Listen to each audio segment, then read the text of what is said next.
கர்த்தருடைய பரிசுத்த நாமம் மகிமைப்படுவதாக. இந்த உபவாச நாளிலும் கூட நம்ம கொர்நேலியு பற்றி நம்ம அவருடைய குணாதிசயங்களை தியானித்து அந்த குணாதிசயங்கள் நம்முடைய வாழ்க்கையிலையும் காணப்படணும் அப்படின்னு சொல்லி நம்ம பிரயாசப்பட்டு நாம் ஜெபித்து வருகிறோம். இந்த நாளிலும் கூட நம்ம கொர்நேலியுடைய வாழ்க்கையிலிருந்து நம்ம தியானிக்க போகிற காரியத்துக்கு ஆதாரமாக அப்போஸ்தலர் நடபடிகள் 10ஆம் அதிகாரம் 29 முதல் 33 வசனங்களை வாசிக்கலாம்.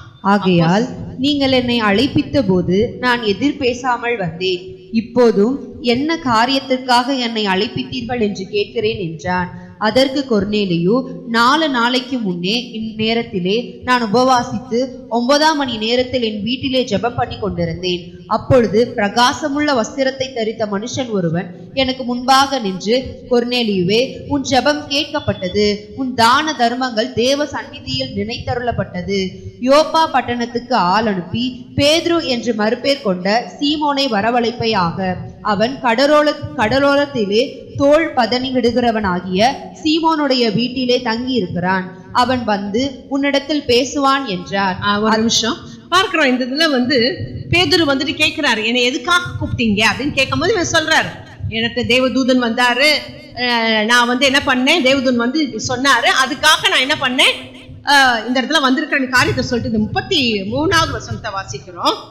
அந்தபடியே நான் உடனே உம்மிடத்திற்கு ஆள் அனுப்பினேன். நீர் வந்தது நல்ல காரியம். இங்க பாருங்க, நம்ம ஏற்கனவே பார்த்திருக்கோம். கொர்நேலியு சாதாரணமான மனுஷன் இல்ல, அவன் யாரு, 100 பேருக்கு ஒரு அதிபதியானவன். 100 பேருக்கு 100க்கு அதிபதி. அவனுக்கு நிறைய பொறுப்புகள் உண்டு. இன்னொன்னு ரோமன் கவர்மெண்ட்டை பொறுத்த வரைக்கும் அவங்க ரொம்ப பங்க்சுவாலிட்டி, ரொம்ப டிசிப்ளின், ரொம்ப பிரின்சிபல் எல்லாம் ரொம்ப கரெக்டா இருக்கணும். அல்லது நமக்கு தெரியும், அவங்க ஏதாவது ஒரு கைதியை வச்சிருந்தா அவங்க தப்ப விட்டுட்டாங்கன்னா இவங்க உயிருக்கு போயிடும். அப்படி பயங்கரமா ரோமன் கவர்மெண்ட் ரொம்ப ஸ்ட்ரிக்டான கவர்மெண்ட். பாருங்க, தேவதூதன் அவருக்கு சொல்றாரு, நீ இப்போ ஆள் அனுப்பி கூட்டிட்டு வா அப்படின்னு. அவன் சரி, எனக்கு இன்னைக்கு இந்த மீட்டிங் இருக்கு, நாளைக்கு எனக்கு அந்த மீட்டிங் இருக்கு, இதை முடிச்சுட்டு நம்ம என்ன பண்ணுவோம், கூப்பிடுவோம், அல்லது எனக்கு இந்த ப்ரோக்ராம்லாம் இருக்கு அப்படின்லாம் கேட்கல. அங்க பார்க்கிறோம், அந்தபடியே நான் உடனே உம்மிடத்திற்கு ஆள் அனுப்பினேன். நீர் வந்தது நல்ல காரியம். தேவனாலே உமக்கு கட்டளையிடப்பட்ட யாவையும் கேட்கும்படிக்கு நாங்கள் எல்லாரும் இப்ப எங்க பண்ணியிருக்கோம், தேவ சமூகத்துல கூடி இருக்கிறோம். இந்த நாள்ல நம்ம கொர்நேலியுடைய தேவனுடைய வார்த்தையை கேட்பதற்கு அவனுக்கு இருந்த வாஞ்சையை குறித்து பார்க்க போறோம். அல்லேலூயா. மெய்யாகவே வாஞ்சை இல்லாத ஒரு மனுஷனால இதெல்லாம் செய்யவே முடியாதுல்ல. அந்த வாஞ்சை, அந்த தேவனுடைய வார்த்தையின் மேல அவனுக்கு இருந்த வாஞ்சையினாலதான் உடனே ஆள் அனுப்புறான். கடவுளுக்கு பயப்படுற ஒரு மனுஷனை கூப்பிடுறான், இன்னும் 2 பேரை கூப்பிடுறான், 3 பேரை கூப்பிட்டு அந்த கடவுளுக்கு பயப்படுற மனுஷன் சொல்லி, போ நீ போய் என்ன பண்ணிட்டு வா, போய் சீமோன் பேதுருவ கூட்டிட்டு வா அப்படின்னு சொல்றாரு. சொல்லிட்டு இவர் என்ன பண்றாரு, தன்னை சுத்தி யார் யாரெல்லாம் வேத வசனத்துக்கு வாஞ்சையா தன்னை போல இருக்கிறாங்களோ அவங்களெல்லாம் கூப்பிடுறான். இப்ப நம்ம வீட்டுல ஒரு ஜெப கூட்டம் இருக்குது, யாரை கூப்பிடுவோம், யார் யாரெல்லாம் வாஞ்சையா இருக்காங்களோ அவங்களதான் கூப்பிடுவோம். நம்ம பக்கத்துல இருப்பாங்க அவங்கள கூப்பிட மாட்டோம், தூரத்துல இருப்பாங்க அவங்கள கூப்பிடுவோம். ஏன், பக்கத்துல இருக்கிற ஆத்மா தேவனுடைய வார்த்தையை கேட்கறதுக்கு வாஞ்சை இல்லை, ஆனா தூரத்துல இருந்தாலும் அந்த ஆத்மா எப்படி இருக்கு. அப்போ கொர்நேலியுவை பார்க்கிறோம். அவர் என்ன பண்றாரு, தன்னுடைய உறவினர்கள்ல, தன்னுடைய வீட்டார்ல, சிநேகிதர்ல யார் யாரெல்லாம் தாகமா ஆண்டவருடைய வார்த்தையை கேட்கும்படிக்கு ஆசையா இருக்காங்களோ அவங்கள எல்லாரையும் கூட்டி சேர்த்துறாரு. பாருங்க, இவருக்குள்ள எவ்வளவு தாகம் இருந்துச்சோ அதே போல அவர்களுக்குள்ளும் அதே தாகம். சொல்லுவோம்ல, tell your friend I will tell you who யார். உன்னை யாரு, அவனை பத்தி, உன் ஃப்ரெண்டு யாரை சொல்லுவோம், ஃப்ரெண்டை பத்தின குணாதிசயத்தை பத்தி நீ யாருன்னு நான் என்ன பண்ணிடும் சொல்ல முடியும். அப்ப கொர்நேலியோட ஃப்ரெண்ட்ஸும் எப்படி இருந்தாங்க, அவரை போலவே வாஞ்சை உள்ளவர்களாக இருந்தாங்க. அதனாலதான் பாருங்க, அதே அதிகாரத்துல வாசிக்கலாம், 44வது வசனம். இந்த வார்த்தைகளை பேதுரு பேசிக்கொண்டு இருக்கையில் வசனத்தை கேட்டவர்கள் யாவரும் மேலும் பரிசுத்த ஆவியானவர் இறங்கினார். பாருங்க, அவருக்குள்ள இருந்த தாகம் வாஞ்சை எல்லாருக்குள்ள இருந்ததுனாலதான் வசனத்தை பேதுரு பேசிட்டு இருக்கும் போதே யார் வந்துடுறாங்க மேல, தாகமுள்ளவன் மேல் தண்ணீரை ஊற்றுகிறவர். தாகமுள்ள ஆத்துமாவை திருப்தி பண்ணுகிற தேவன் நம்முடைய தேவன். நம்முடைய இருதயத்திலையும் அந்த கொர்நேலியுவை போல தாகம் இருக்கணும். பாருங்க, அவனுக்கு ரட்சிப்புனா என்னன்னு தெரியாது, அபிஷேகம்னா என்னன்னு தெரியாது, ஞான ஸ்நானம்னா தெரியுமா, ஒன்னும் தெரியாது. ஆனா அவனுக்குள்ள ஒண்ணு மட்டும் இருந்துச்சு. என்னது? ஆண்டவர் மேல வாஞ்ச. ஆண்டவர் மேல வாஞ்ச. அப்ப இன்றைக்கு தேவ பிள்ளைகளாகிய நமக்குள்ளும் அந்த பசி இருக்கும். தேவனுடைய ராஜ்யத்தை குறிச்ச காரியங்கள்ல, தேவன் மேல, தேவனுடைய சபை மேல, தேவனுடைய வார்த்தை மேல, தேவ ராஜ்யத்துக்கு அடுத்த எல்லா காரியங்களும் நமக்கு வாஞ்ச இருக்கணும். வாஞ்சையுள்ள ஆத்மாவை அவர் திருப்தியாக்குகிற தேவன். பாருங்க, இந்த கொர்நேலியுடைய வாழ்க்கையை பார்க்கும் போது அவன் அந்த வாஞ்சையை பார்த்து தேவனாகிய கர்த்தர் அவன் பரிசுத்தாவின் அபிஷேகத்தை கேட்கவே இல்லை. அதை பத்தி அவனுக்கு தெரியவே தெரியாது. ஆனா ஆண்டவர் என்ன பண்ணாரு? பரிசுத்த ஆவியானவர்னால நிரப்புனாரு. பாருங்க, நம்ம வீடுகள்ல சில சமயம் பாருங்க, குழந்தைங்க இருக்கும். குழந்தைங்களுக்கு நல்லா சாப்பிடுங்க. சில சமயம் பாருங்க, நீங்க என்ன மண்ணு கட்டாலும் ஒரு வாய் கூட உழுக்க வைக்கவே முடியாது. நம்ம போட்டா என்ன சாப்பிட மாட்டேங்க, அடியை மாத்த கொடுத்தா கூட, நான் சொல்ற கை குழந்தைகளை சொல்றேன், சின்ன பிள்ளைங்களை அதுக்கு சொல்ல தெரியாது. சாப்பிட பார்த்துருக்கீங்களா? நான் பார்த்துருக்கேன். நான் ஒரு தடவை ஜெல் ஜோசப் அண்ணே எங்க வீட்டுக்கு வந்திருந்தாங்க. அப்ப எபி சாப்பிட மாட்டேன்னு சாதிக்கிறான். அப்படிப்பட்ட பிள்ளை இல்லான்னு இப்ப நான் போட்டு அடிச்சு அவனை திணிக்கிறேன். அப்ப அண்ணே சொன்னாங்க, ஏன் சிஸ்டர் விட்டுருங்க சிஸ்டர், அவனா எனக்கு பசி வரும்போது சாப்பிடுவான். அப்ப எப்ப பசி வராது, நான் குழந்தைங்களுக்கு சளி பிடிச்சிருந்தா, காய்ச்சல் அடிச்சா, அல்லது உள்ளுக்குள்ள மாந்தமா இருந்தா என்ன பண்ணாது பிள்ளைகளுக்கு? அப்ப உள்ளுக்குள்ள ஏதோ ஒண்ணு, இப்ப பெரியவங்களே எடுத்துக்கோங்க, பசிக்கவே இல்லைன்னா என்ன அர்த்தம்? ஏதோ பிரச்சனை வயிற்றுல இருக்கு. அப்ப இன்னைக்கு தெய்வ பிள்ளைகளாகிய நாம கூடி இருக்கிறோம். நமக்கு இன்னைக்கு நம்மளுடைய எத்தனை பேர் நம்ம வேதத்தை வாசிச்சுட்டு வந்தோம்? தனிப்பட்ட வாழ்க்கையில் நம்ம எவ்வளவு வேதம் வாசிக்கிறோம்? அவங்களுக்கு அவங்களுடைய காரியம் தெரியும். ஒவ்வொரு நாளும் எவ்வளவு வேதம் வாசிக்கிறோம், ஒவ்வொரு நாளும் எவ்வளவு நேரம் ஜெபிக்கிறோம், எப்படி தேவனுடைய ஆலயத்துக்கு ஓடி வரும். இதை நீங்களே பார்த்துக்கோங்க. உங்களுக்கு இருக்கிற பசியையும் வாஞ்சையையும் உங்களுடைய தாகத்தையும் அதுக்கு ஏத்தபடிதான் ஏசப்பா என்ன பண்ணுவார்? உங்களை திருப்திப்படுத்துவார். எவ்வளவு உங்களுக்கு பசி இருக்கோ, எவ்வளவு வாஞ்சை இருக்கோ, அப்ப அந்த அளவுக்கு தான் உங்களை திருப்திப்படுத்துவார். பசியுள்ள ஆத்மாவை அவர் திருப்தியாக்குறார். அப்ப இன்றைக்கு நமக்கு இந்த பசி கண்டிப்பா வேணும். அந்த பசி இல்லைன்னா உங்களுக்கு என்ன இருக்கு? உங்க ஆவிக்குரிய மனுஷனுக்கு என்ன இருக்கு? வியாதி இருக்கு, பலவீனம் இருக்கு. அதை நீங்க சருதி படுத்தாட்டா உங்க ஆவிக்குரிய மனுஷன் செத்து போயிடுவான். உண்மையா? சரீரத்துல வியாதி இருந்தா ஒழுங்கா சாப்பாடு இறங்காது. சரீர பிரகாரத்துல பசி இருந்தா உடம்புல பலவீனம், வியாதி, அது எங்க கொண்டு போய் சேர்க்கும்? கவனிக்காம விட்டோம்னா மரணத்துல. அதே போல ஆவிக்குரிய பிள்ளைகளாகிய நம்முடைய வாழ்க்கையிலையும் நமக்கு பசி இல்லை.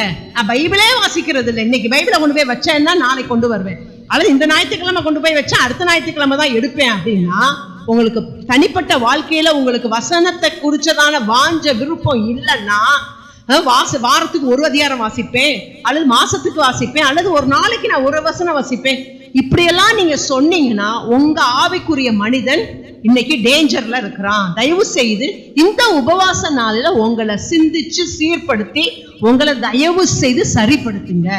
இல்ல ஏசப்பா, இன்னைக்கு நான் என்னை அர்ப்பணிக்கிறேன், நான் இனி என்ன பண்ண, எனக்கு பசியை கொடுங்க, எனக்கு அந்த வாஞ்சையை கொடுங்க. நீங்க கேளுங்க, ஆண்டவர் என்ன கேட்டாலும் கொடுப்பார். நம்ம பசியை கேட்டா கொடுப்பாரு. ஏசப்பா எனக்கு வேத வசனத்தின் மேல என் வாஞ்சையை கொடுங்கன்னு கேட்டா கொடுப்பாரு. சரி, அப்ப பார்க்கிறோம் இங்க கொர்நேலியுடைய வாழ்க்கையில அவனுக்கு அந்த இருந்த பசியையும் தாகத்தையும் வாஞ்சையையும் பார்த்து எங்கோ இருந்த பேதுருவை கூட்டிட்டு வந்து ஆண்டோடைய வார்த்தையை கொடுத்து ரட்சிப்பை கொடுத்து அபிஷேகம் பண்ணி அவனை ஞானஸ்தானத்துக்குள்ள நடத்தி அவனை ஆசீர்வதிக்கிறத நம்ம பார்க்கிறோம். இதே போல பாத்தீங்கன்னா இந்த 8வது அதிகாரத்துல, அப்போஸ்தலர் நடபடிகள் 8வது அதிகாரத்துல அங்க ஒரு மனுஷனை பார்க்கலாம். இவன் யார் அப்படின்னா, கந்தாகே அப்படின்றதான ஒரு மந்திரி, எத்தியோப்பியா தேசத்தினுடைய கந்தாகேன்னு ஒரு குயின் இருக்கிறாங்க, ஒரு ராணி அம்மா இருக்காங்க. அவங்களுடைய அந்த அரசவையில ஒரு முக்கியமான மந்திரி யாரு? ஒரு மனுஷன் இருக்கான், எத்தியோப்பியன். எத்தியோப்பியன்னா யாரு? நீக்ரோ.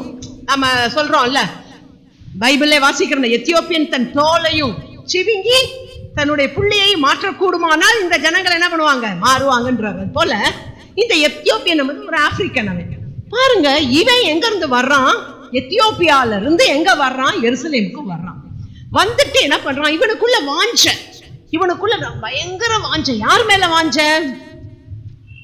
இன்னைக்கு நம்ம பார்க்கிறோம், இந்த பெண்கள் கொடுத்துக்க பக்கத்துல பெண்கள் இருந்துட்டு கூட என்ன பண்ண மாட்டேங்கிறாங்க, வரமாட்டேங்கிறாங்க. ஆனா இந்த மனுஷன் எத்தியோப்பியால இருந்து ஒரு கண்டை விட்டு கண்டை, ஆப்பிரிக்கா கண்டத்துல இருந்து ஆசியா கண்டத்துக்கு வரணும் இவன் கோயிலுக்கு வர்றதுக்கு.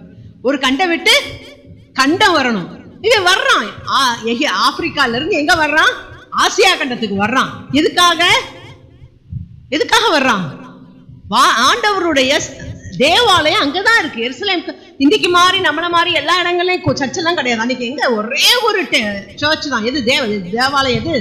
எருசலேம் தேவாலயம். 12 கோத்திரத்தாரும் அங்கதான் வரணும். யாரா இருந்தாலும் அங்கதான் வரணும். அப்ப இந்த மனுஷன் வர்றான். வந்துட்டு அவன் தொழுது கொண்டுட்டு திரும்பி போகிறான். போகும்போது அவன் என்ன வாங்கிட்டு போறான்னா, அந்த நாட்கள்ல இன்னைக்கு மாதிரி நமக்கு பைபிள் நம்ம வீட்டுல நம்ம சர்ச் வாசல்ல போடுற மாதிரி எல்லா சர்ச் வாசல்லையும் போட மாட்டாங்க. அங்க ஜெபாலயங்கள் நிறைய இருக்கும். தேவாலயம் ஒண்ணுதான், ஜெபாலயம் நிறைய இருக்கும்.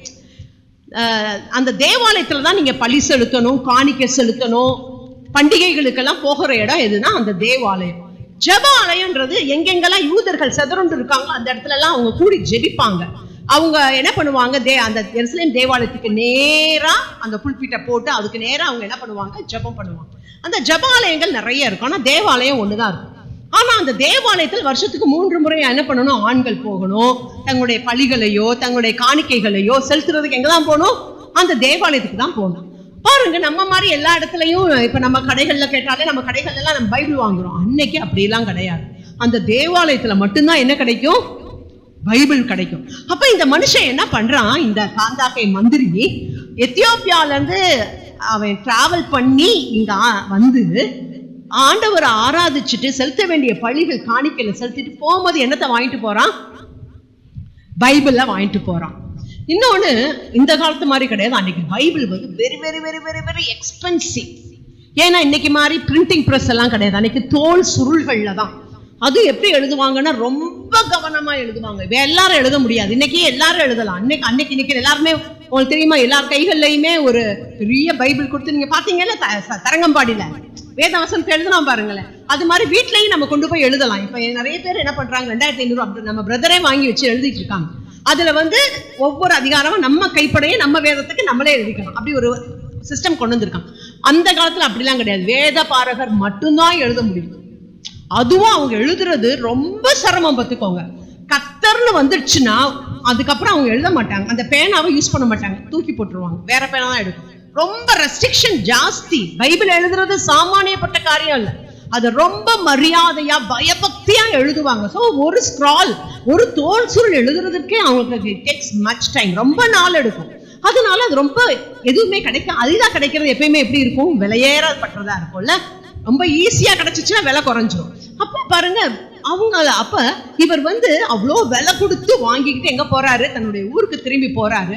போகும்போது ஒருவேளை நினைச்சிருக்கலாம், நம்ம வீட்டுக்கு போயிட்டா நமக்கு பொறுப்புகள் ஜாஸ்தி, நம்ம இங்க இருந்தே நம்ம வாசிக்கிறோம்னு சொல்லி ஆர்வமா என்ன பண்றாரு, பைபிள் எடுத்து வாசிக்கிறாரு. இல்ல அவருக்குள்ள வாஞ்சையை பார்த்தீங்களா, அவ்வளவு ஆசையா எத்தியோப்பியால இருந்து இங்க வர்றாரு. வந்துட்டு ஆண்டவரை தொழுதுட்டு, அதுலயே பாத்தீங்கன்னா திரும்பி போறதுக்கு ஜெருசலேம் டு எத்தியோப்பியா போறதுக்கு 2 பாதை இருக்கான். அதுல ஒரு பாதை ஹைவேஸா. எப்படின்னா, இப்ப ஒரு ஹைவேஸ்னா என்னது, அதுல பயங்கரமா வாகனங்கள் வேக வேகமா போய்கிட்டே இருக்கும், மக்கள் ஆரவாரம் இருக்கும். இன்னொரு எப்படின்னா ரிமோட் வே, வனாந்தர மார்க்கம். வனாந்தரத்துல என்னமே இருக்காது, ஒண்ணு இருக்காது. அந்த வனாந்தர மார்க்கம். ஆனா இவர் எதை தேர்ந்தெடுத்து போறாருன்னா, அந்த வனாந்தர மார்க்கத்தை தான் தேர்ந்தெடுத்து போறாங்க. எதுக்குன்னா, அந்த வனாந்தர மார்க்கமா போனா எந்த டிஸ்டர்பன்ஸும் இருக்காது. நம்ம பாட்டுக்கு எந்த பிரேக் போட மாட்டாங்க, வண்டியில நீட்டா போய்கிட்டே இருக்கும். நம்ம என்ன பண்ணலாம், பைபிளை வாசிக்கலாம் அப்படின்னு சொல்லி அந்த வனாந்தர மார்க்கத்தை தேர்ந்தெடுத்து போறாரு. பாருங்க, இவருக்குள்ள வாஞ்சைய பரலோகம் பார்க்குது. அங்கிருந்து பிலிப் என்ன பண்றாரு, சமாரியா ஊழியத்தை முடிச்சுட்டு எருசலேமுக்கு போறாரு. ஆவியானவர் என்ன பண்றாரு, பிலிப்புவே நீ எந்திரிச்சு எங்க போ, வனாந்தரம் காசாவுக்கு போகிற வனாந்தர மார்க்கமா நீ போ அப்படின்றாரு. போய் இவர் வேகமா போறாரு. போனா அங்க போது வர அந்த ரதம், அதோட நீ சேர்ந்துக்கோ அப்படின்றாரு. அந்த ரதத்துக்குள்ள ஒரு மனுஷன் சத்தம் போட்டு வாசிக்கிறாரு. சத்தமா வாசிச்சாதானே பிலிப்புக்கு காது கேட்கும். பாருங்க, இந்த மனுஷனுக்கு எவ்வளவு வாஞ்ச, சத்தமா வாசிட்டு இருக்காரு. எந்த அதிகாரத்தை வாசிட்டு இருக்காரு, ஏசாயா 53வது அதிகாரத்தை வாசிச்சுட்டு இருக்காரு.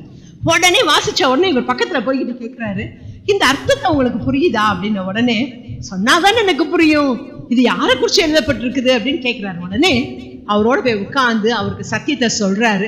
சத்தியத்தை சொன்ன உடனே அவர் இயேசு கிறிஸ்துவை சொந்த ரட்சகரா ஏற்றுக்கொள்றாரு. போற வழியில அங்க ஒரு குளம் இருக்குது. அதுல குளத்துல என்ன பண்றாங்க, போய் ஞானஸ்நானம் எடுக்கிறாங்க. இப்ப வாஞ்சையுள்ள ஆத்மாவை அது வனாந்தரத்துல இருந்தாலும் சரி, சிட்டிக்குள்ள இருந்தாலும், எங்க இருந்தாலும் ஆண்டவர் என்ன பண்ணவே மாட்டாரு, விடவே மாட்டார். அப்ப இன்றைக்கு கொர்நேலியுவை போல நமக்குள்ள என்ன வேணும்? தாகம், ஆண்டவருடைய சமூகத்துக்கு போகணும்ன்ற தாகம், ஆண்டவருடைய வார்த்தையை வாசிக்கணும்ன்ற தாகம். பாருங்க, அடுத்தது ஒரு நபரை பார்த்தோம்னா பார்க்கலாம், வாசிக்கலாம். லூக்கா 10ஆம் அதிகாரம் 38வது வசனத்துல இருந்து வாசிக்கலாம். பின்பு அவர்கள் பிரயாணமாய் போகையில் அவர் ஒரு கிராமத்தில் பிரவேசித்தார். அங்கே மார்த்தாள் என்னும் பெயர் கொண்ட ஒரு ஸ்திரீ அவரை தன் வீட்டில் ஏற்றுக்கொண்டாள். அவளுக்கு மரியாள் எனப்பட்ட ஒரு சகோதரி இருந்தாள். அவள் இயேசுவின் பாதத்தருகே உட்கார்ந்து அவருடைய வசனத்தை கேட்டுக்கொண்டிருந்தாள். மார்த்தாளோ பற்பல வேலைகளை செய்வதில் மிகவும் வருத்தமடைந்து அவரிடத்தில் வந்து, ஆண்டவரே, நான் தனியே வேலை செய்யும்படி என் சகோதரி என்னை விட்டு வந்திருக்கிறதை குறித்து உமக்கு கவலை இல்லையா? எனக்கு உதவி செய்யும்படி அவளுக்கு சொல்லும் என்றாள். இயேசு அவளுக்கு பிரதியுத்தரமாக, மார்த்தாளே, மார்த்தாளே, நீ அநேக காரியங்களை குறித்து கவலைப்பட்டு கலங்குகிறாய். தேவையானது ஒன்றே. மரியாள் தன்னை விட்டு எடுபடாத நல்ல பங்கை தெரிந்து கொண்டாள் என்றார். ஹல்லேலூயா. இந்த அக்கா தங்கச்சி கதை நமக்கு தெரியும். அக்கா தங்கச்சி கதை தெரியும் தானே நமக்கு. இந்த அக்கா எப்படிப்பட்டவங்க? ஜீசஸை பார்த்து அவங்கள வாங்க எங்க வீட்டுக்குன்னு சொல்லி கூட்டிட்டு வந்துட்டாங்க. கூட்டிட்டு வந்து உட்கார வச்சு என்ன பண்ணிட்டாங்க? கிச்சனுக்கு போயிட்டாங்க. ஆனா இந்த மரியாள் என்ன பண்றாங்க? அவர் பாதத்துல உட்கார்ந்து ஜீசஸ் சொல்றத கேட்டுக்கிட்டே இருக்கிறாங்க. அதுல மார்த்தாளுக்கு கோபம் வருது. என்ன கோபம் வருது? நான் தனியா உட்காந்து ஜீசஸ்க்கு சமையல் எல்லாம் பண்ணிட்டு இருக்கேன், இந்த பிள்ளை போய் அங்கவே உட்காந்துக்கிட்டு ஒரு வேலை செய்யாம உட்காந்துட்டு இருக்குது. ஜீசஸ் சொல்றாரு, சாப்பாடு பெருசு இல்லம்மா, அவன் தன்னை விட்டு எடுபடாத நல்ல பங்கை தெரிந்து கொண்டான். அப்ப மரியாதை தெரிந்து கொண்ட நல்ல பங்கு என்ன? அவர் பாதம் அமர்ந்து தேவனுடைய வார்த்தையை கேட்பது. அப்ப இன்றைக்கு நாம் தெரிந்து கொள்ள வேண்டிய ஒரு நல்ல பங்கு என்ன?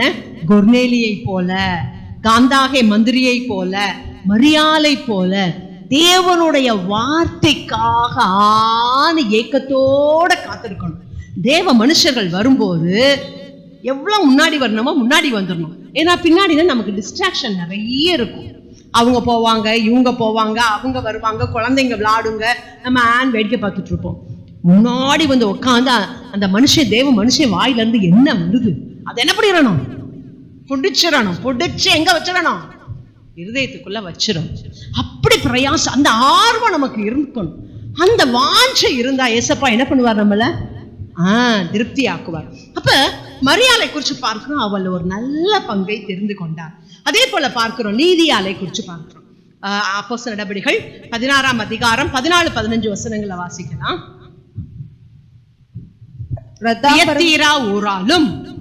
ரதாம்பரம் விற்கிறவளும் தேவனை வணங்குகிறவளும் ஆகிய லீதியாள் என்னும் பெயருள்ள ஒரு ஸ்திரீ கேட்டுக்கொண்டிருந்தாள். பவுல் சொல்லியவைகளை கவனிக்கும்படி கர்த்தர் அவர் இருதயத்தை திறந்தருளினாள். அவளும் அவர் வீட்டாரும் ஞானஸ்தானம் பெற்ற பின்பு இங்க பார்க்கிறோம், லீதியால பார்க்கிறோம். பாருங்க, அவ வந்து ரத்தாம்பரம் விற்கிறவனா, பெரிய ஒரு பிசினஸ் உமன். அவ சாதாரண நம்மள மாதிரி துணி விற்கிறவ இல்ல. அவ எதை விற்கிறவ?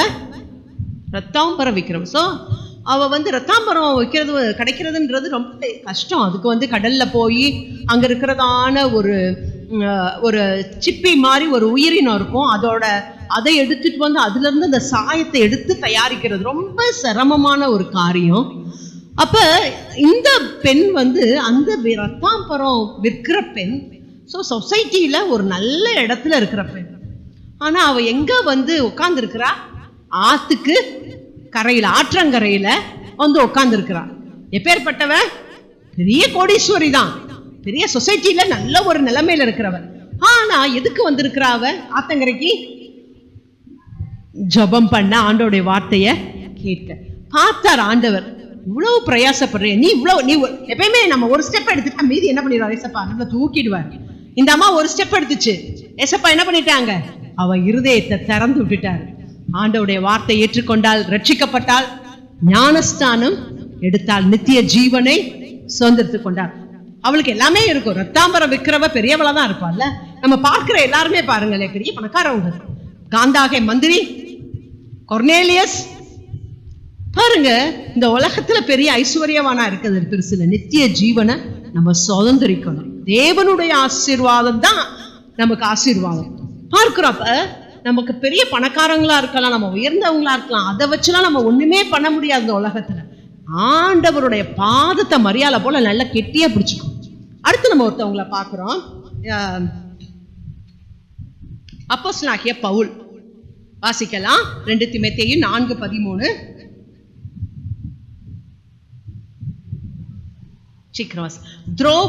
துரோவா பட்டணத்தில் இருக்கிற கார்ப்பு என்பவன் வசத்தில் நான் வைத்து வந்த மேலங்கியையும் புஸ்தகங்களையும் விசேஷமாய் தோல் சுருள்களையும் நீ வருகிற போது எடுத்துக்கொண்டு வா. இதுதான் பவுல், அப்போஸ்தலனாகிய பவுல் எழுதின கடைசி நிருபம். அதுக்கப்புறம் அவர் என்ன பண்றாரு? சாக போறார். அவருடைய மரண தருவாய். இந்த 4ஆவது அதிகாரத்துல நம்ம பார்ப்போம். நல்ல போராட்டத்தை போராடினேன், ஓட்டத்தை முடிச்சிட்டேன் நான் அப்படின்னு சொல்லி சொல்றாரு. சோ இதான் கடைசி அவர் எழுத நிருபம். இதுக்கப்புறம் என்ன பண்றாரு? அவரு கொலை பண்ணப்பட போறாரு, சிறைச்சாலையில சிறைச்சேதம் பண்ணப்பட போறாரு. அப்ப அவர் என்ன சொல்றாரு அப்படின்னா, கார்ப்பு என்பவன் விஷத்துல தீமோத்தேயுக்கு எழுதுறாரு, நான் கார்ப்பு விஷத்துல விட்டுட்டு வந்தேன்ல, அந்த புஸ்தகம் விசேஷமா தோல் சுருளை கொண்டுட்டு வா. எதுக்காக? சாக போறவன் தருவாயிலைக்கும் அவருக்குள்ள என்ன இருந்துச்சு? நமக்குள்ளையும் எனக்கு வயசாயிருச்சு, எனக்கு சரியா கண்ணு தெரியல, எனக்கு ஞாபக சக்தி இல்லை, அப்படியெல்லாம் சொல்லிட்டு யாரும் வாசிக்காம இருக்கக்கூடாது. நீங்க வாஞ்சையா இருந்தா ஆண்டவர் உங்களுக்கு நல்ல ஞாபக சக்தியை கொடுப்பார். உங்களுக்கு புரியாததை என்ன பண்ணுவார்? அவரு புரிய செய்வார். சோ சின்ன பிள்ளைகள் நிறைய வாசிக்கணும், வயசானவங்களுக்கு நிறைய நேரம் கிடைக்கும். சோ நிறைய வாசிக்கணும். அப்போஸ்தல சர்ச் பாஸ்டர் தாமஸ் ஐயா ஒரு நாளைக்கு 30 அதிகாரம் வாசிப்பாங்க. எவ்வளவு பெரிய சபை, எவ்வளவு பொறுப்பு இருக்கும், ஆனா எவ்வளவு அதிகாரம் வாசிப்பாங்க? ஒரு நாளைக்கு 30 அதிகாரம் வாசிப்பாங்க. பாருங்க, நமக்கு தெரியும். அதே போல வேமா போயிடுறேன். பெரையா பட்டணத்தாரை பத்தி தெரியும். நமக்கு தெசலோனிக்கா பட்டணத்துல உள்ளவங்கள பாட்டிலும் பெரையா பட்டணத்தார் என்ன பண்ணாங்க? காரியம் எப்படி இருக்கிறதா என்று சொல்லி ஆராய்ந்தபடினால அவங்க எப்படி இருந்தாங்க? நற்குணசாலிகளா இருந்தாங்க. அதே போல யோபுடைய வாழ்க்கையில பார்க்கும் போது, யோபு 23:12 பார்க்கும் போது அவர் சொல்றாரு, எனக்கு ஆகாரத்தை காட்டிலும் நான் தேவனுடைய வார்த்தையை அதிகமா நான் என்ன பண்ணேன்? காத்து கொண்டேன். அவர் உதடுகளின் கற்பனையை விட்டு நான் பின்வாங்குவதில்லை. அவருடைய வாயின் வார்த்தைகளை எனக்கு வேண்டிய ஆகாரத்தை பார்க்கிலும். இந்த சங்கர் அண்ணே அப்படின்னு ஒரு அண்ணே இருந்தாங்க. துதி அப்படின்ற ஒரு ஊழியத்தை செஞ்சுட்டு வந்தாங்க. அந்த நாட்கள்ல அவங்க சொல்லுவாங்க, காலையில எந்திரிச்ச உடனே அண்ணே சொல்லுவாங்க, எதுவும் சாப்பிட்றதுக்கு முன்னாடி ஆண்டோடைய வார்த்தையை சாப்பிட்டுட்டு தான் நம்ம சாப்பிடுறோம். காஃபி குடிக்கிறதா இருந்தாலும் எதனாலும் பைபிளை வாசிச்சுட்டு தான் காஃபி குடிப்பேன், பைபிளை வாசிச்சுட்டு தான் பால் குடிப்பேன், எதனால் டீ குடிப்பேன் அப்படின்னு சொல்லி அண்ணே நான் சின்ன பிள்ளையா இருக்கும்போது சொல்லி கொடுப்பாங்க. அதான் சொல்லுவாங்க, பைபிள் வாசிச்சுட்டு தான் நான் என்ன பண்ணுவேன்? நியூஸ் பேப்பர் படிப்பேன். அப்ப சொல்லுவாங்க, அந்த நாட்கள்ல ஈராக்ல யுத்தம் நடந்துட்டு இருந்துச்சு. இப்போ ஒவ்வொரு நாளும் புதுசா செய்தி வருமா. இப்ப சொல்லுவாங்க, அண்ணே நானும் என் மனைவியும் வேகமா ஜெபம் பண்ணிட்டு வேகமா யாரு போய் நியூஸ் பேப்பர் எடுத்து படிக்கிறதுன்றதுல எங்களுக்கு போட்டி இருக்கும். ஆனாலும் நாங்க என்ன பண்ண மாட்டோம்? ஜெபிக்காம வேதத்தை வாசிக்காம அதை போய் என்ன பண்ண மாட்டோம்? எடுக்க மாட்டோம் அப்படின்னு சொல்லுவார். இப்ப நம்மளும் நம்ம ஆகாரத்தை காட்டிலும், நான் இன்னைக்கு பைபிள் வாசிக்கலையா, அப்போ பைபிள் வாசிச்சுட்டு வந்து சாப்பிட்றேன் அப்படின்னு சொல்லி சாப்பாடை வச்சுட்டு என்ன பண்ணணும்? இதுக்கு தான் அதிகாலையில் இருந்துச்சு பைபிள் வாசி ஜாம் பண்ணிட்டோம்னா நமக்கு பிரச்சனையே. இப்போ பைபிள் வாசிக்காம நம்ம என்ன பண்ணக்கூடாது? நம்ம ஆகாரத்துல கை வைக்கக்கூடாது. சரி, இப்போ நம்ம இது வரைக்கும் நம்ம என்ன பார்த்தோம் அப்படின்னா, யார் யாருக்கெல்லாம் வாஞ்சை இருந்துச்சு, அந்த வாஞ்சையை எப்படி ஆண்டவர் அவங்களுக்கு தீர்த்தார், சாதகமில்லாத சூழ்நிலைகளையும் அவங்களுக்கு எப்படி காரியத்தை வாய்க்க பண்ணார். பாருங்க, இன்றைக்கு நமக்கு எல்லாருக்கும் நல்ல சாதகமான ஒரு சூழ்நிலை இருக்கு. அதனால நமக்கு எங்க வேணாலும் பைபிள் வாங்கிக்கலாம். ஒரு ஆளுக்கு ஒரு பைபிள் இல்ல. எங்க வீட்டுல எல்லாம் பாத்தீங்கன்னா எக்கச்சக்கம் ஒரு 40-30 பைபிள் இருக்கும். ஏன்னா எனக்கே அவ்வளோ பைபிள், பிரதருக்கு அவ்வளோ பைபிள், ஸ்டடி பைபிள் அது நான் நிறைய வச்சிருக்கோம் நம்ம. ஆனா காலம் வரப்போகிறது. வாசிக்கலாம். ஆமோஸ் 8ஆம் அதிகாரம் 11வது வசனத்தை வாசிக்கலாம். ஆமோஸ் 8ஆம் அதிகாரம் 11வது வசனம். இதோ நான் தேசத்தின் மேல் பஞ்சத்தை அனுப்பும் நாட்கள் வரும். ஆகார குறைவினால் உண்டாகிய பஞ்சம் அல்ல, ஜலக்குறைவினால் உண்டாகிய தாகமும் அல்ல, கர்த்தருடைய வசனம் கேட்க கிடையாத பஞ்சத்தை அனுப்புவேன் என்று கர்த்தராகிய ஆண்டவர் சொல்லுகிறார். இது யார் சொல்றா அப்படின்னா, ஆமோஸ் தீர்க்கதரிசி சொல்றார். யாருக்கு சொல்றாரு? இஸ்ரவேல் ஜனங்களுக்கு சொல்றார். இது என்ன? இது ஒரு ஜட்ஜ்மெண்ட், இது ஒரு நியாய தீர்ப்பு அவங்களுக்கு.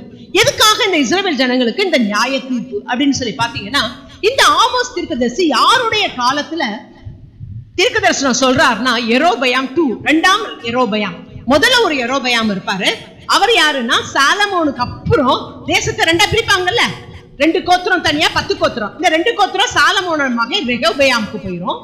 அடுத்து 10 கோத்திரம் யாருக்கு பேரு? யெரொபெயாமுக்கு போயிடும். அவங்க அப்பா பேரு என்ன அப்படின்னா நேபாத்தின் குமாரன் ஆகிய யெரொபெயாம். அவனுக்கு போயிடும். அவன் ஃபர்ஸ்ட் கிங் ஆஃப் இஸ்ரேல். அவன் தான் முதல் இஸ்ரேலினுடைய முதல் கிங். யாருன்னா அந்த யெரொபெயாம், நேபாத்தின் குமாரன் ஆகிய யெரொபெயாம். இந்த நான் சொல்ற கிங் யாருன்னா ஒண்ணு இல்ல, ஆமோஸ் 1:1 வாடுங்களேன். ஆமோஸ் 1:1 எடுங்க.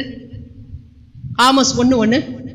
தெக்கோவா ஊர் மெய்ப்பருக்குள்ள இருந்த ஆமோஸ் யூதாவின் ராஜாவாகிய உசியாவின் நாட்களிலும் இஸ்ரவேலின் ராஜாவாகிய யோவாசுடைய குமாரனாகிய யெரொபெயாமின் நாட்களிலும். போதும், இங்க பார்க்கிறோம் இஸ்ரவேலின் ராஜாவாகிய யோவாசுடைய குமாரன் இவர்.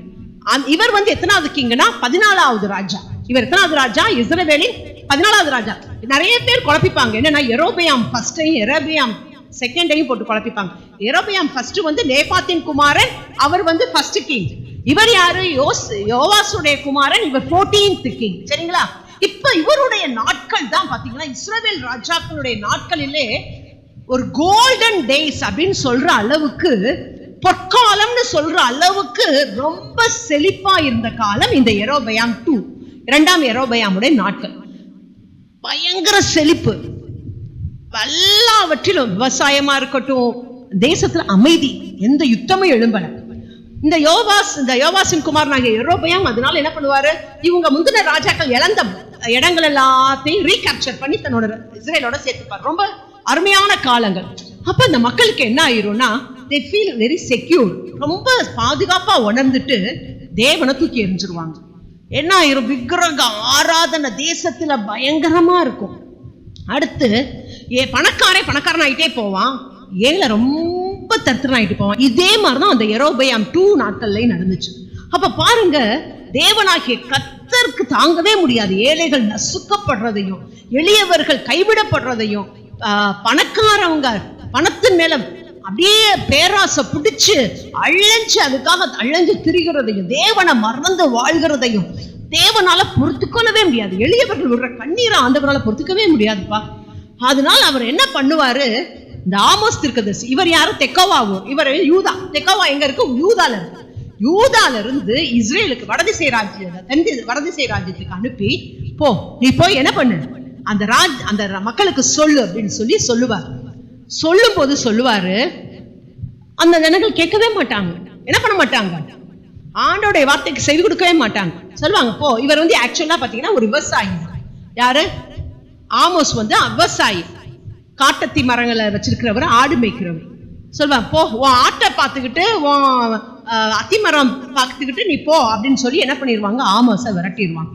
அப்ப ஆமோஸுக்கு ஆண்டவர் 4 தரிசனங்களை கொடுத்து ஜட்ஜ்மெண்ட் கொடுப்பார். இந்த இஸ்ரேலுக்கு வரப்போற நியாய தீர்ப்பை குறித்து 4 தரிசனங்களை கொடுப்பார். 8, 9 அதிகாரங்கள். அதுலதான் ஒரு ஜட்ஜ்மெண்ட் என்னன்னா, இன்னைக்கு நான் பேசுறேன், நீ கேட்க மாட்டேங்கிற, நாட்கள் வரும் நீ அலைஞ்சு திரிவ. அதுக்கு அடுத்து 11வது வசனம் 8:12 போடுங்களேன். 8:12 போடுங்களேன். அப்பொழுது அவர்கள் கர்த்தருடைய வசனத்தை தேட ஒரு சமுத்திரம் தொடங்கி மறு சமுத்திரம் மட்டும், வடதிசை தொடங்கி கீழ் திசை மட்டும் அலைந்து திரிந்தும் அதை கண்டடையாமற் போவார்கள். அதுக்கப்புறம் நீ எங்க ஒரு சமுத்திரத்துல மறு சமுத்திரம் போ, வடதிசையில இருந்து கிழதிசை கீழ் திசை வரைக்கும் போ, ஆண்டவருடைய வார்த்தை உனக்கு என்னவே கிடைக்காது. கிடைக்கவே. நான் இன்னைக்கு உன்னை தேடி அனுப்புறேன், நீ கேட்கிறியா? கேட்கல. நாட்கள் வரும், அன்னைக்கு நீ தேடினாலும் உனக்கு கிடைக்காது. இன்னைக்கும் அதுதான் தேவ பிள்ளைகளுக்கு. இன்றைக்கு வேதம் நம் கைகளில் இருக்கிறது. தேவ ஆலயங்களில வேத வசனத்தை நமக்கு கற்றுக் கொடுக்கிறாங்க. இன்றைக்கு நாம் அதை அசட்டை பண்ணினால் நம்முடைய வாழ்க்கையிலும் ஒரு பஞ்சம் வரும். அலைஞ்சு தேடுவோம், வார்த்தை கிடைக்காது.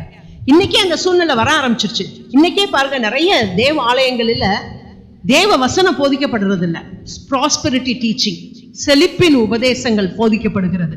அவங்க எந்த நிலையில வர்றாங்க? அவன் வந்து நோய் பிடிச்சு நோய் கொண்டவனா, பாவ நோய் பிடிச்சு நோய் கொண்டவனா வர்றான், சபிக்கப்பட்ட நிலைமையில வர்றான். அப்ப துன்மார்க்கனுக்கு அவனுடைய துன்மார்க்கத்தை எடுத்து சொல்லணும்.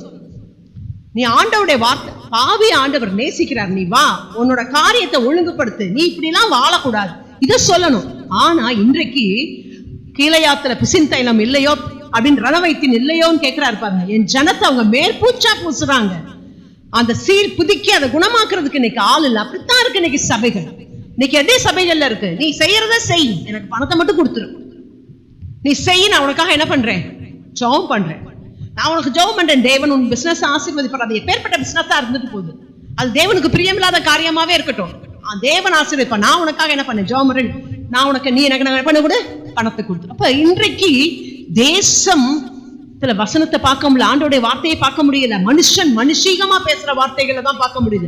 தாவீது ராஜா அன்னைக்கு சொன்னாரு, கர்த்தருடைய ஆவியானவர் என்னை கொண்டு பேசினார், அவருடைய வசனம் என் நாவில் இருந்தது. இன்றைக்கு தேவ மனுஷர்கள் அப்படி சொல்ல முடியல, கர்த்தருடைய ஆவியானவர் அவர்களுக்குள்ள இருந்து பேசுறத பார்க்க முடியல. அப்ப வரப்போகிற பஞ்சம், இப்படி ஒரு பஞ்சம் வரப்போகிற. அப்ப இன்றைக்கு கொர்நேலியுடைய வாழ்க்கையிலிருந்து நாம் கற்றுக்கொள்ளுகிற ஒரு காரியம், தேவனுடைய வார்த்தைக்கு தாகத்தோடு ஆணு. தாவீது ராஜா சொல்றார், தாவீது 119ஆம் சங்கீதம் ஃபுல்லுமே அதுதானே எழுதி வச்சிருக்கிறார். 19ஆம் சங்கீதம் 119ஆம் சங்கீதத்துல அவர் வேதத்துக்காக எவ்வளவோ அவருக்கு ஆசை சொல்றார். இந்த பூமியில நான் பரதேசி, உங்களுடைய பிரமாணங்கள் எனக்கு கீதங்கள் ஆகல சொல்றார். உங்களுடைய வசனம் இல்லாட்டா நான் எப்பயோ செத்து போயிருக்கேன். இப்ப புதிய ஏற்பாட்டுல பாக்குறோம், மனுஷன் அப்பத்தினால அல்ல, தேவனுடைய வாயிலிருந்து வர்ற ஒவ்வொரு வார்த்தையினாலதான் நமக்கு பிழைப்பு. அதுதான் விருந்து, நமக்கு இதுதான் நமக்கு என்னது, விருந்து சாலை. இதுல இருக்கிற ஒவ்வொரு புத்தகங்களும் தான் நமக்கு என்னது, விருந்து சாலை. கர்த்தர் நம்மள விருந்து சாலைக்கு அழைச்சிட்டு போறாருன்னா இதுக்குள்ளதான். ஹல்லேலூயா. இதுக்குள்ள என்ன இல்ல, என்ன இல்ல, எல்லாமே இருக்கு. ஹல்லேலூயா. இப்ப இன்றைக்கு நம்ம ரொம்ப சிந்திக்க வேண்டிய காரியத்துல காலத்துல நிக்கிறோம். நாட்கள் பொல்லாதவைகளா இருக்கிறபடியால காலத்தை பிரயோஜனப்படுத்தி கொள்ளணும். இப்பயும் காலம் ஒண்ணும் போகல, இப்பயாவது நம்ம உணர்வடைஞ்சு இந்த வேதத்தை முக்கியத்துவப்படுத்துவோம், வேதத்துக்கு முக்கியத்துவம் கொடுப்போம். கொர்நேலியை போல வேத வசனத்தின் மேல வாஞ்சையா இருப்போம்.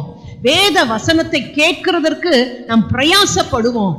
நம்ம அப்படி பிரயாசப்படும் போது, நம்ம தாகத்தோடு ஏக்கத்தோடு இருக்கும்போது, அந்த தாகத்தை பார்க்கிற தேவன் நம்ம திருப்தி ஆக்குவார். அது மாத்திரமல்ல, நம்ம கேட்காத எல்லா ஆசீர்வாதங்களையும் கொடுப்பாங்க. முதலாவது தேவனுடைய ராஜ்யத்தையும் அவருடைய நீதியையும், மற்றவைகள் எல்லாம் உங்களுக்கு. ஜெபம் பண்ணுவோமா? எங்கள் அன்பின் பரலோக பிதாவே, நன்றி அறிந்த உள்ளத்தோடு நாங்கள் உம்மை துதிக்கிறோம், உம்மை ஸ்தோத்தரிக்கிறோம் ஆண்டவரே. ஐயா, இந்த வேலையில கூட எஸ்ஸப்பா ஆண்டவரே, கொர்நேலியுடைய வாழ்க்கையில நாங்க பார்க்கிறோம் ஆண்டவரே. அப்பா, அவருக்குள்ள காணப்பட்ட வாஞ்ச, தேவனுடைய வார்த்தையை கேட்பதுல வாஞ்ச, அதுக்காக அவர் பிரயாசப்பட்டது. உடனே தன்னுடைய மனுஷர்களை அனுப்பி பேதுருவை கூட்டிக் கொண்டு வந்து ஆண்டவரே, ஜனங்களை, தன்னுடைய வீட்டார, தன்னுடைய உறவினர்களை, தன்னுடைய சிநேகிதரை ஆண்டவரே தன்னை போலவே வாஞ்சையில் ஆத்மாக்களை கூட்டி சேர்த்து, பேதுரையா, நாங்க உங்க வார்த்தையை, உங்க மூலமா தேவன் சொன்ன வார்த்தையை நாங்க கேட்க கூடி இருக்கிறோம், ஆயத்தமா இருக்கிறோம் சொல்லி ஆண்டவரே அப்பா அவர் கூடி இருந்ததை பார்க்கிறோம். ஏசப்பா, அவருடைய தாகமுள்ள ஆத்மாவை பார்த்து நீங்க ஆண்டவரே அவர் ஆசீர்வதிச்சு, ஆண்டவரே பரிசுத்த ஆவியானவருடைய நிறைவை கொடுத்து, அப்பா ஞானஸ்தானம் கொடுத்து ஆசீர்வதிச்சு அவனை பரலோக ராஜ்யத்துக்கு சுதந்திரவாளியா நித்திய ஜீவனை பெற்றுக்கொள்ள உதவி செய்தீங்களப்பா. ஆண்டவரே, காந்தாகை மந்திரியை பார்க்கிறோம் ஆண்டவரே. அப்பா, புறஜாதி மனுஷன் ஆண்டவரை கண்டம் விட்டு கண்டம் வந்து ஆண்டவர் தரிசிக்க வந்த மனுஷன் போகும்போது ஆண்டவரே அந்த விலையேறப்பட்ட வேதத்தை வாங்கி ஆண்டவரே அமெரிக்கையாய் அதை வாசிச்சுட்டு சத்தம் போட்டு வாசிச்சுட்டு போன மனுஷனை ஆண்டவரே நீங்க விட்டீங்களா ஏசப்பா? அந்த தாகமுள்ள ஆத்மாவை உங்க கண்கள் பார்த்துச்சுப்பா. ஆண்டவரே, இன்றைக்கும் உங்க கண்கள் அந்த தாகமுள்ள ஆத்மாக்களை தேடிட்டு இருக்குப்பா உலகத்துல. ஆண்டவரை தேடி ஆண்டவரே எங்க இருக்குதோ அப்பா, எங்க இருந்தோ பிலிப்பை கொண்டு வந்து சேர்த்து ஆண்டவரே அவனை ஞானஸ்தான சத்தியத்துக்குள்ள நடத்தி, ரட்சிப்புக்குள்ள நடத்தி அருமையாய் அவனை ஆசீர்வதித்தீரப்பா. மரியாளை பார்த்தோம் அப்பா, லீதியாளை பார்த்தோம் ஆண்டவர், அப்போஸ்தலனாகிய பவுலுடைய வாழ்க்கையில பார்த்தோம், பெரையா மக்களை பார்த்தோம் ஆண்டவரே. ஆதி திருச்சபை உருவான வரலாற்றிலேயே பார்க்கிறோம். வசனத்தை சந்தோஷமா ஏற்றுக்கொண்டவர்கள் அன்றைக்கு ஞானஸ்தானம் பெற்றார்கள். அவருடைய எண்ணிக்கை 3000 என்று சொல்லி பார்க்கிறோம் ஆண்டவரே. இந்த நாளிலும் கூட எஸ்ஸப்பா ஆண்டவரே, உங்களுடைய வசனத்தை கேட்கும்படி வாஞ்சியாய் வந்த ஒவ்வொரு ஆத்மாக்களுக்காக நன்றி செலுத்துகிறோம் ஆண்டவரே. இந்த வாஞ்சை ஏக்கம் எங்கள் திருச்சபை மக்கள் எல்லாருக்குள்ளும் கடந்து போகட்டும் அப்பா. ஆண்டவரே, ஒருவேளை இன்றைக்கு ஐயோ நான் இந்த கடந்த நாட்களை சரியா வேதத்தை வாசிக்கலையே அப்படின்னா எசப்பா இன்றைக்கு எங்களை மன்னிங்க ஆண்டவரே. அப்பா, நாங்க வேதத்துக்கு ஆண்டவரே எங்க வாழ்க்கையில மற்ற காரியங்களுக்கெல்லாம் எவ்வளவோ முதலிடும் ஆண்டவரே, எவ்வளவு நேரம் ஆண்டவரே. ஆனா வேத வசனத்தை வாசிக்க மட்டும் சொற்ப நேரம் கடமைக்காக இல்லப்பா நாங்க மன்னிப்பு கேட்கிறோம் ஏசப்பா, எங்களை தயவாய் மன்னித்தருளுவீராக ஆண்டவரே. இனி வருகிற நாட்களில் ஆண்டவரே இந்த இஸ்ரவேல் ஜனங்கள் ஆமோசுடைய வார்த்தையை புறக்கணிச்சது போல நாங்க புறக்கணிச்சிடக்கூடாதப்பா ஆண்டவரே. அந்த ஜட்ஜ்மெண்ட் எங்க மேல வந்துடக்கூடாது ஆண்டவரே. அப்பா உங்களுடைய கரங்களை அர்ப்பணிக்கிறோம் ஏசப்பா, உங்களுடைய கரங்களை எங்களை அர்ப்பணிக்கிறோம் ஏசப்பா. எங்களுக்குள்ள வாஞ்சையும் தாகமும் பசியும் தேவனுடைய ராஜ்யத்துக்கு அடுத்த காரியங்களில, வேதத்துல, ஜெபத்துல ஆண்டவரே தேவனை தேடுகிறதுல, ஆத்தும ஆதாயம் பண்ணுகிறதுல கடந்து வருவதாக ஆண்டவரே. இந்த அற்புத கரங்களை எங்களை ஒப்பு கொடுத்து ஜெபிக்கிறோம். சகல துதி கன மகிமை அனைத்தும் ஒருவருக்கே செலுத்துகிறோம். மீட்பரும் உலக இரட்சகருமாக இயேசுவின் நாமத்துல கேட்கிறோம் எங்கள் ஜீவனுள்ள நல்ல பிதாவே. ஆமேன், ஆமேன்.